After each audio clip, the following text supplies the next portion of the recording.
stories from a search and rescue officer, nosleep story. Best known for its story about the stairs in the woods, and he goes into more detail about the stairs in the woods in this part. I'm gonna try and get through the whole thing. It's kind of long, but I'm gonna do my best to get through all of it today. I do have it down here, and I'm gonna have to reach over just a little bit to scroll through the story, but I do want to say, before getting too much farther into it, I forgot to say this in the first video, but this is a r/nosleep story, and it is about a search and rescue officer, and so there are going to be upsetting subjects, like lost children, dead children, stuff like that, maybe some gore, it depends. So it's a spooky story, so it's gonna have some upsetting content in case that kind of stuff is just not your speed. But with that, we're gonna dive into it. So I logged back on tonight and was blown away by the staggering amount of interest that seems to have been generated. First off, I'll address a few things that you guys have brought up. There's been an overwhelming amount of people mentioning the similarity between some of my stories and the stories of David Politis. That is the real world guy who wrote the books discussing the 411 phenomenon, which is the phenomenon of people disappearing in like really mysterious ways that are really hard to explain. I assure you, I'm not trying to rip him off in any way. I've got nothing but respect for the guy. He's actually what inspired me to write this, because I can verify a lot of the things he talks about. We do have a lot of these strange missing person cases, and most of the time they aren't solved. Either that, or we find them in places that they have no business being. I personally haven't been on many calls like that, but I'll share a few stories that I've seen, and a story my friend told me that relates to this. There was a lot of feedback about the stairs, so I'll touch on that briefly here, and I'll also include a story. They come in a variety of shapes, sizes, styles, and conditions. Some are pretty dilapidated, just ruins. Other are brand new. I saw one set that looked like they came from a lighthouse. They were metal and spiral, almost old-fashioned. The stairs don't go up infinitely or farther than I can see, but some sets are taller than others.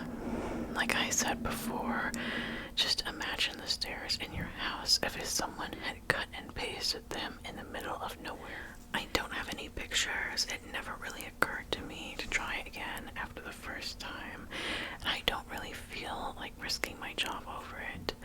I'll try again in the future, but I can't really promise anything. A few people expressed confusion about the guy who ran into the man with no face. Just to clarify, when the climber ascended and reached the top of the peak, he saw another man in a parka and ski pants. This was the man with no face. Sorry about the confusing wording in that story.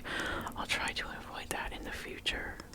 So in that, he's referring to a story from the first part, which is in my last video, which I will try to remember to link in the description, but you can just also find it on my page if I forget. As far as missing persons go, I'd say about half of the calls I get are related to that. The others are rescue calls, people who fell down cliffs and hurt themselves, get injured by fire. You wouldn't believe how often this happens. Mostly drunk kids. We're a tight team, and we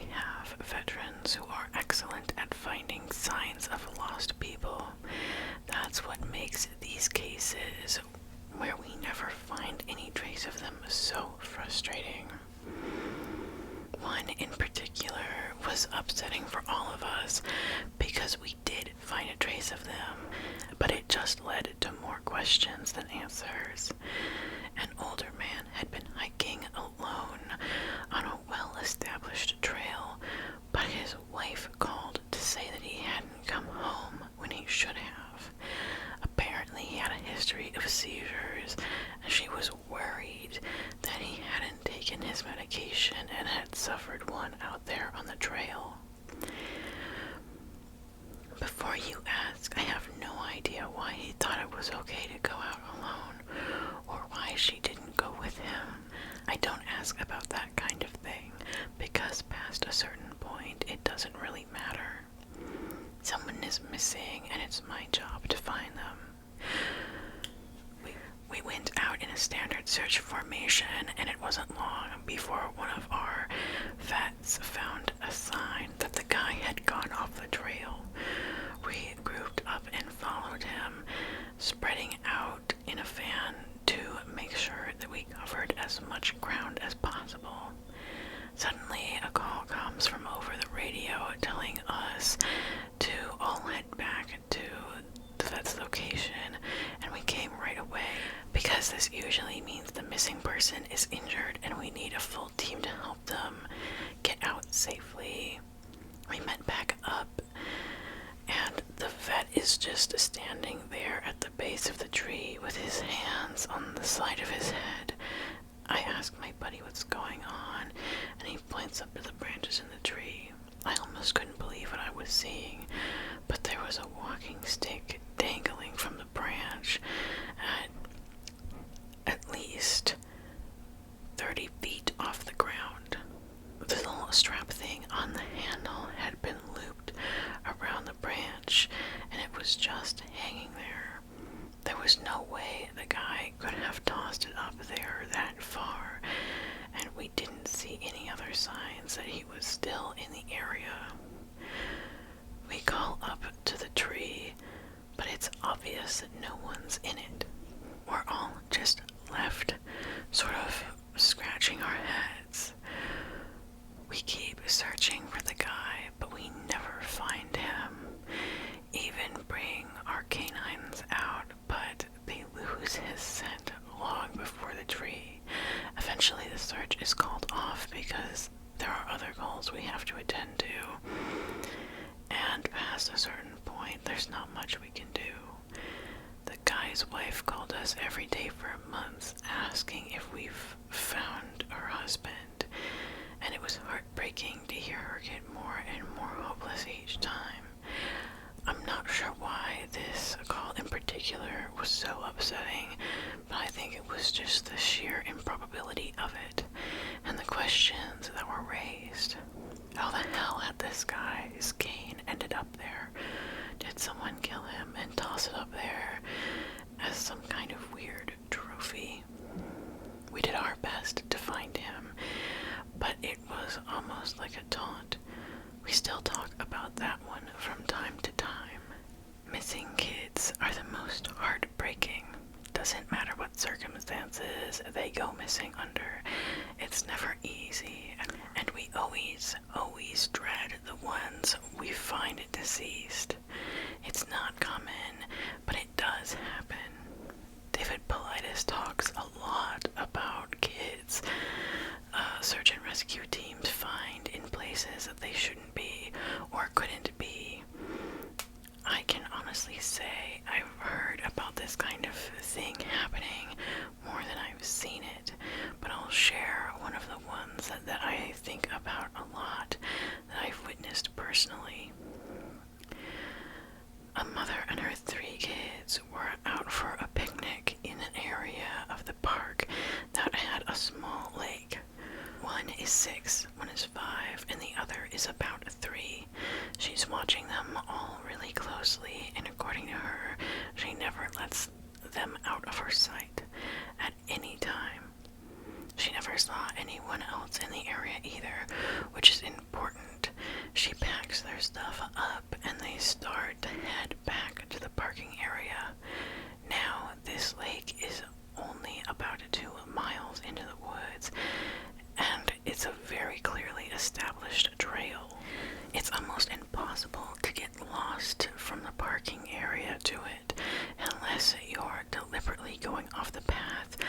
like an imbecile.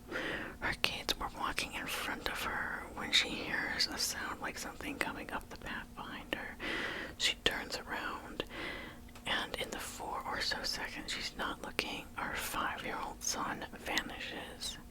She figures he stepped off the trail to pee or something, and she asks her other 2 where he went.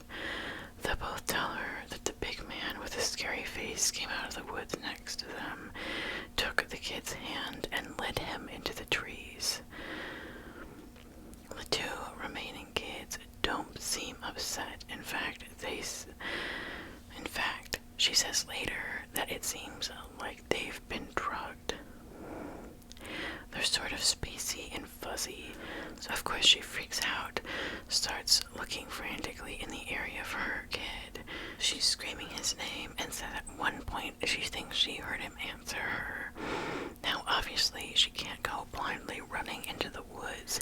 She's got the other 2 kids, so she calls the police, and they send us out immediately. We respond and we start the search for him. Over the course of the search, which spans miles, we never find a single trace of the kid. Canines can't pick up any scent. We don't find any clothing or broken brushes or literally anything that could signify a child being there. Of course, there is suspicion about the mother for a while, but it's pretty clear that she's completely destroyed by the whole thing. We look for this kid for weeks with a lot of volunteer help, but eventually the search peters out and we have to move on. The volunteers keep searching through, and one day we get a call on the radio letting us know that a body's been found and it needs to be recovered. They tell us the location, and none of us can believe it. We figured it had to be a different kid. But we go out there about 15 miles from the site where he had vanished, and sure enough, we find the body of the kid we've been looking for. I have been trying to figure out how this kid got where he did ever since we found him, and I've never come up with an answer.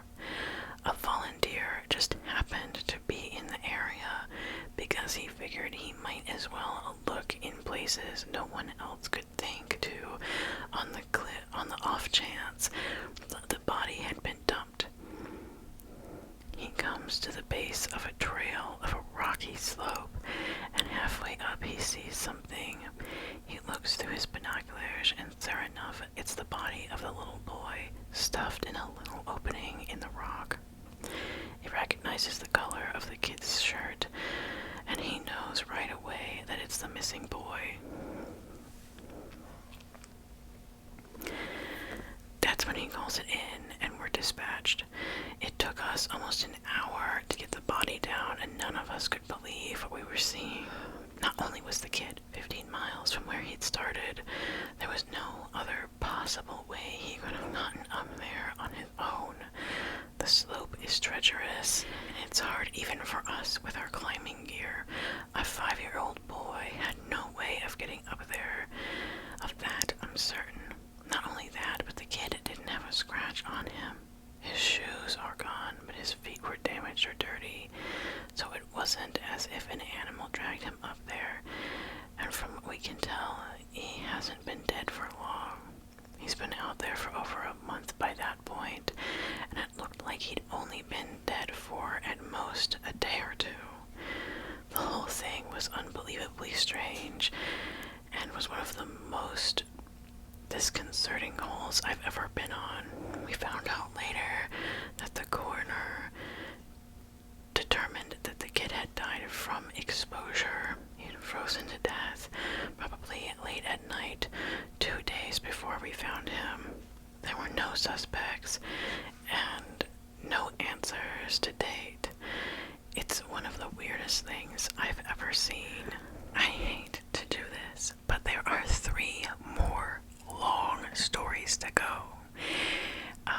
And I prefer a shorter video length in a general sense.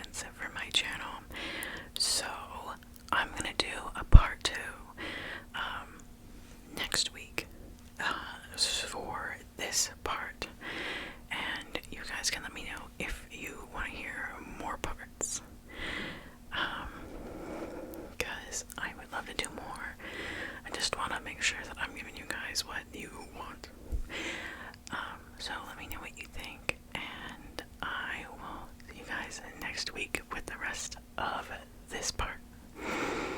Thank you guys so much for watching.